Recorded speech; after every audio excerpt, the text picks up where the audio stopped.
Pada video ini, kami selaku anggota kelompok 6 akan membahas materi mengenai listrik. Kami akan mulai dengan sebuah pertanyaan tentang apa itu listrik. Listrik merupakan salah satu energi yang sangat berpengaruh dalam kehidupan manusia. Sedangkan menurut KBBI, listrik diartikan sebagai suatu daya yang muncul akibat terjadinya suatu gesekan. Energi listrik dimanfaatkan untuk menggerakkan berbagai alat elektronik yang berfungsi mempermudah pekerjaan manusia. Hampir setiap hari manusia tidak terlepas dari penggunaan listrik selama 24 jam dan 7 hari dalam seminggu. Mengingat tentang betapa pentingnya listrik, apa yang terjadi jika listrik tiba-tiba hilang dari muka bumi? Maka timbullah suatu permasalahan di mana air bersih berhenti mengalir, ditambah dan terputusnya komunikasi antar sesama. Tapi hal itu tidak akan terjadi, karena tiap negara memiliki lembaga yang dengan siap menangani berbagai masalah terkait listrik. Di Indonesia, lembaga ini dijuluki dengan nama PLN. Terbayang nggak sih bagaimana listrik ditemukan? Penasaran? Mari masuk ke sejarah penemuan listrik. Penemuan listrik berawal dari seorang cendekiawan asal Yunani bernama Thales di tahun 640 sampai 546 sebelum Masehi.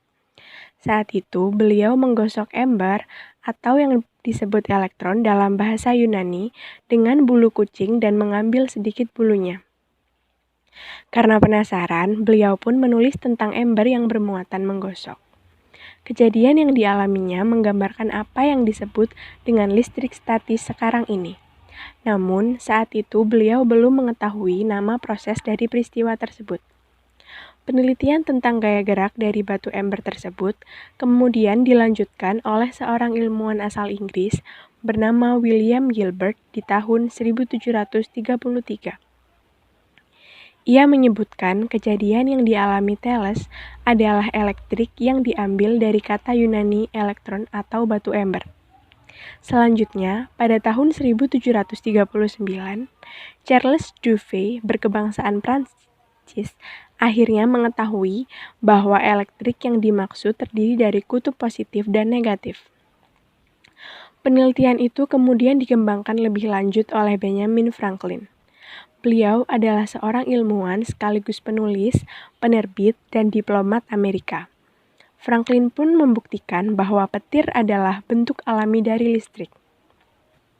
Di tahun 1800, Alessandro Volta mengemukakan pendapatnya bahwa listrik itu sebenarnya seperti air. Artinya, listrik memiliki banyak manfaat karena terdapat banyak tenaga di dalamnya. Pada tahun 1831.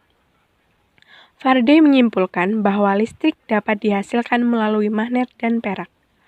Beliau menemukan adanya magnet yang dipindahkan di dalam gulungan kawat tembaga.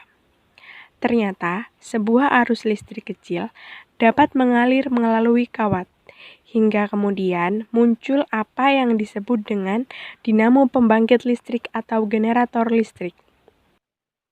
Berbicara tentang sejarah listrik, bagaimana sih pemanfaatan listrik pada dunia modern?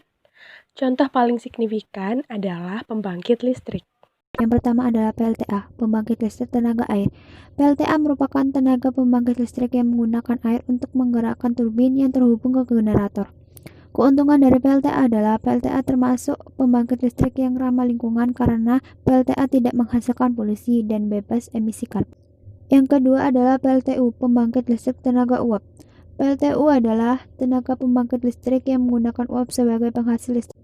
Yang ketiga adalah PLT, pembangkit listrik tenaga surya. PLTS merupakan pembangkit listrik yang ramah lingkungan dan tidak ada batasannya penggunaannya. Hal ini dikarenakan sinar matahari tidak akan pernah ada habisnya. Yang keempat adalah PLTG, pembangkit listrik tenaga gas. PLTG adalah pembangkit tenaga listrik yang memanfaatkan gas dalam menghasilkan listrik. Yang kelima adalah PLTPB, pembangkit listrik tenaga panas bumi. PLTPB adalah jenis pembangkit tenaga listrik yang memanfaatkan panas bumi untuk menghasilkan listrik.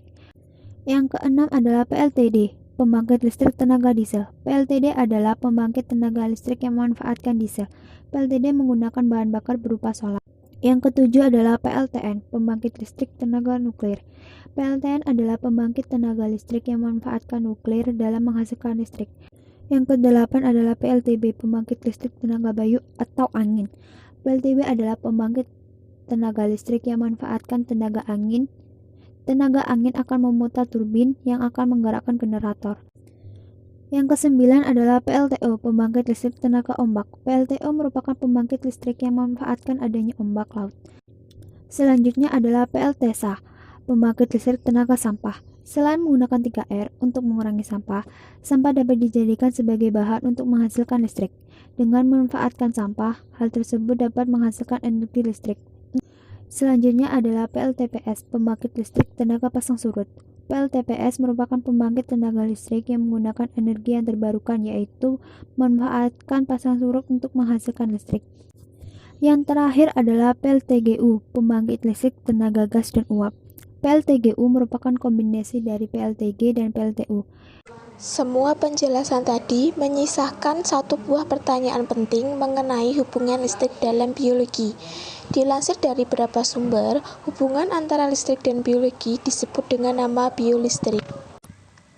Biolistrik adalah energi yang dimiliki setiap manusia yang bersumber dari ATP, di mana ATP ini dihasilkan oleh salah satu energi yang bernama mitokondria melalui proses respirasi. Biolistrik terdiri dari pancaran elektron yang keluar dari setiap titik energi di dalam tubuh dan muncul akibat rangsangan penginderaan.